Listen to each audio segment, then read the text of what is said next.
gentyse atsiradau prieš 2 metus.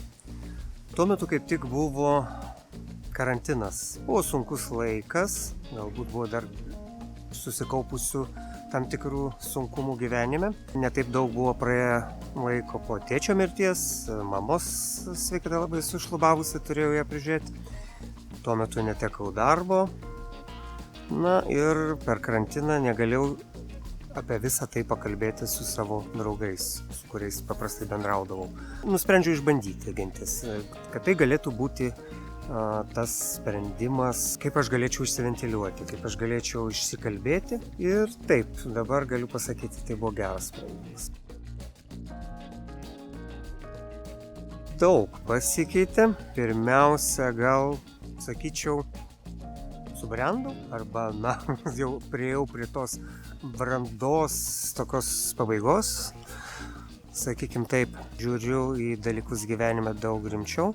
Pasidariau ramesnis, gal neliko kažkokio nerimo dėl ateities ir panašiai, arba tą nerimą išmokau valdyti.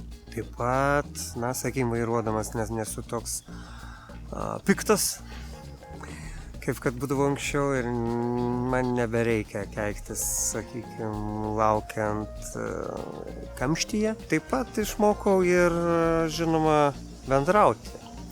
Ką reiškia? Nesvarbu, kad aš bendraudavau tikrai su žmonėmis daug, bet gal iki galo nebuvau suvokęs to bendravimo, išsakymo minčių ir išklausimo kito žmogaus, išgirdimo, atgalinio ryšio suteikimo, grįžtamojo ryšio suteikimo. Tai čia yra svarbus dalykai, kurių aš išmokau gentyse.